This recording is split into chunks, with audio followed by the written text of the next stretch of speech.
Hello everyone, welcome back to Out of Spec Guide. I'm Max and you join me in sunny Colorado with the Rivian R1T. So whether you have an R1T or an R1S, any of Rivian's existing vehicles, you have access to a really good built-in trip planner. So let's say you are wanting to get somewhere several states away or just far away where you need to charge. The car can automatically plan your charging stops for you. You may have come across this, it's really easy to use, but I want to show you how the system works, the kind of options you can configure and set it to, why you might want to tweak those, and some of the current limitations that Rivian can actually address in software updates and I'm hoping to see patched in. But this Rivian has the latest software that they just updated this month. Lots of cool new stuff, including more towing options, more visibility of drive modes, all kinds of cool things. So the truck's always getting software updates. Navigation got a big upgrade this summer, and I think it's only going to get better. But let's show you where it's at now, and whether you own a Rivian or don't, I think this is a great benchmark of where navigation should be for a lot of vehicles, and also some tips on where things can be improved.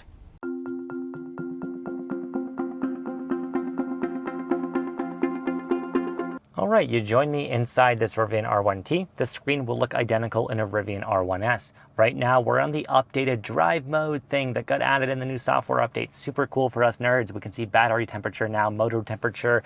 There's much more configurability for off-road trailers, just more convenient access to these settings. Super cool. This is the kind of thing that Rivian specifically can do with software updates because they control so much of their vehicles.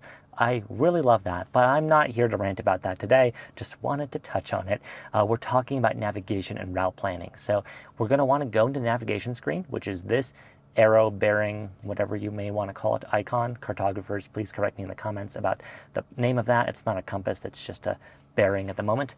We're on a map here, and we can pan and zoom around, and you can see right now we are just heading northeast, but we can choose our bearing, we can choose 3D options. There's a bunch of parameters there, basic kinds of things that we can configure on the map. We're seeing all these lightning bolts on our screen. That's because we have chargers turned on. We can turn that off if we want less clutter. But this is important because chargers are going to be what we're using for long road trips. And before we even get started into choosing our destination, I just want to get you familiar with the map screen where you have these three parameters: speed, network, and availability. So you can configure, do you want chargers that are going to maximize the charge speed of this vehicle, be the fastest DC fast chargers it can accept? Those are 3 lightning bolts. Do you want 50 to 150, which are just, fast to moderately fast, 2 lightning bolts? 1 to 50, 1 lightning bolt. Oftentimes these will be 6 to 12 kilowatt level 2 chargers, which are quite slow, but can have their purpose. On road trips, you'll want to avoid these generally, but you can filter, including 1 or all of these as you want. I'm just going to unselect them all, meaning all of them are selected. You can choose your charging networks. Right now, Tesla actually has chargers that work with non-Tesla cars. So this Rivian will show you that. If I selected Tesla, you could see that it's going to show me there are indeed Tesla charging stations in Colorado. Not many of them nationwide yet, but they're rolling them out, built-in adapters where you can use Tesla superchargers. You will need Tesla's app for those to work. Same situation for many of these networks, except Rivian's own, which is built into the vehicle and actually super seamless. But for ChargePoint, Electrify America, EV Connect, EVgo, and Tesla, you'll want their own apps. I should say though, for ChargePoint and EVgo, they have roaming agreements, so you could use the ChargePoint app to activate EVgo, or I believe vice versa. Super handy there. EV Connect I don't see as often, especially for DC fast charging, but Electrify America is going to be, for better or worse, the most prominent DC fast charging network in the country. I'm just going to leave them all selected, but you can configure and filter them. Availability is a filter you can toggle. One caution I'll give here, this is fairly obvious, where when you toggle it, it's going to not show chargers that are full or down or offline. Rivian doesn't have a ton of availability data yet on third-party charging networks. Like Electrify America at the moment, they don't seem to show status. So I can look at this station here, that's a Tesla one, they don't have availability. I don't know whose fault that is. Is Tesla not sharing the data with them? Is Rivian not accepting it? Or, putting it into their system? I don't know. But like Electrify America, availability unknown. At the moment, it's only really giving me availability for ChargePoint and Rivian's own network. So this is something that I hope they work out with data sharing agreements and stuff in future. But at the moment, if you want to be ironclad that a charger is online and that there's chargers available there, you may have to use that app. So for Electrify America, I would check their app instead of depending on what the Rivian tells me. Anyhow, that's just how you view chargers. When you go on a trip, you're going to want to go somewhere, though. You're not going to want to go to a charger. Let's say you are in where we are, Fort Collins, Colorado, and you wanted to navigate to the Grand Canyon. Well, you're going to punch in a destination. You can actually send one from your phone. Rivian has a great guide on this that I'll just link from their website. But since we're in the truck, we're going to do it on the screen here. I'm going to press this magnifying glass here, enter a destination. You can just type one in. I already have the Grand Canyon typed in, but let's just do it again. Grand Canyon, super scenic area. I want to go there. It's going to calculate my route and figure out how I should get there. It will take some time. It will obviously take longer the longer your route is. You can see it's added 5 charging stops, but it's also given me a warning: limited fast chargers on route.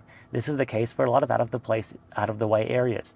Rivian is adding their own chargers and trying to resolve this as well, but it's a slow going process. Infrastructure has to improve in areas like the Grand Canyon.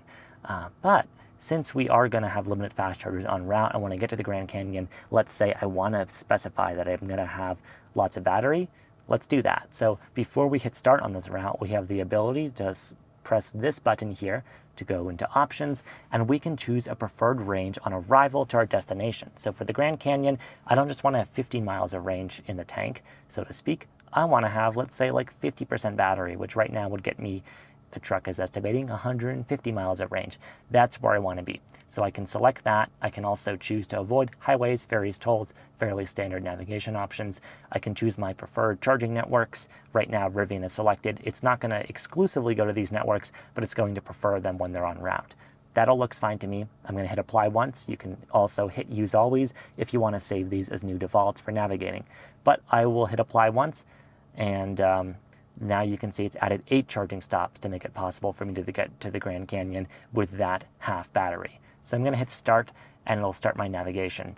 And we're on our way. It's telling us our next stop is Broomfield, Colorado at a Rivian Adventure Network. We'll get there with, this much battery. That's basically a 25% or 91 miles, a little over that.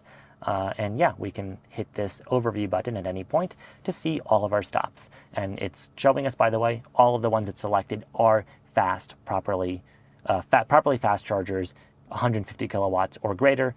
This one is 2, so I guess it's a bit slower. These charge point units are, interestingly, 62.5 kilowatts. So those are slower charge point express units. It's probably doing that because that's just the only option in that area. And that is that. You can see it's still filtering all the other chargers. I can turn that off just to show chargers on my trip if I want.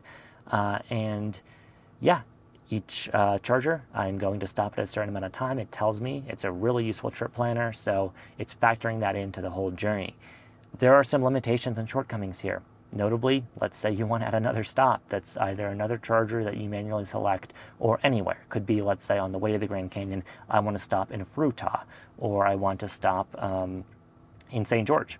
You can't select those stops and do multi-stop journeys yet.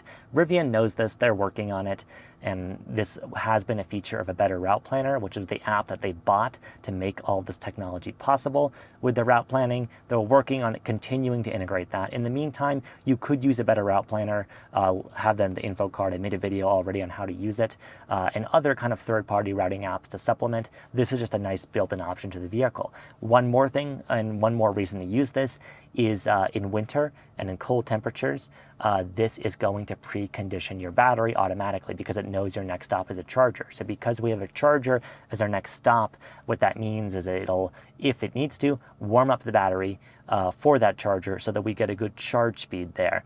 Oftentimes, electric cars, when their batteries are cold or too hot and not conditioned properly, you show up to a charger and you get way slower speeds than you expected. You might have to be there a while. This avoids that problem by preconditioning when possible. It does this automatically. Logic is just built in because you're using the built-in system.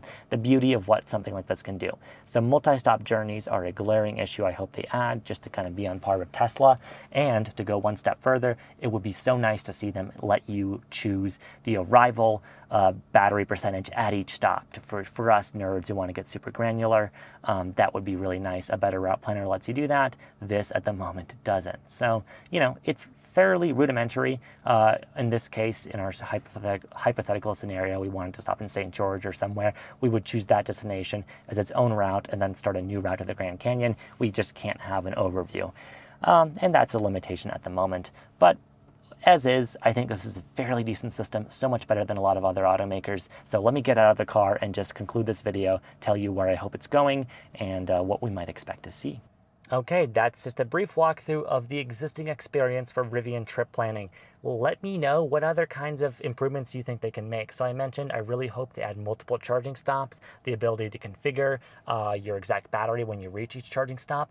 That would be great to see. Also, I just want to see more of those Rivian Adventure Network, or RAN for short, as they're called, chargers. They are a startup with limited capital and resources. I know they're working on expanding them, but we need more of them, especially in out-of-the-way areas where right now it's very hard to drive any kind of EV, let alone one like a Rivian, where you want to be blasting through, off-road trails and enjoying nature and scenery and not stressing about charging. Those are the kinds of things they can improve.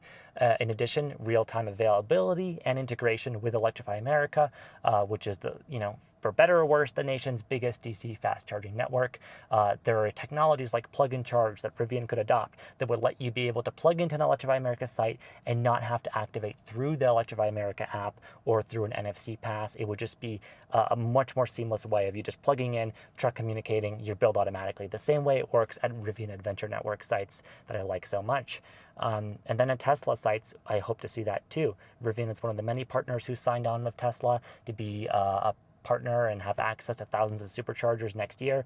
You'll be able to buy an adapter for your existing R1S or R1T and plug into those superchargers. Let's hope activation is done in a seamless manner and doesn't require you using a Tesla app. I made a video about how this works with the existing Magic Dock Tesla stations, and it's kind of clunky. So that's something that I think Rivian and Tesla could absolutely work out. Working, again, with Tesla, Electrify America, all the other networks while expanding their own and making the software in the vehicle more capable. These are the kinds of things that I think Rivian is super capable of. They've proven they can take on these challenges.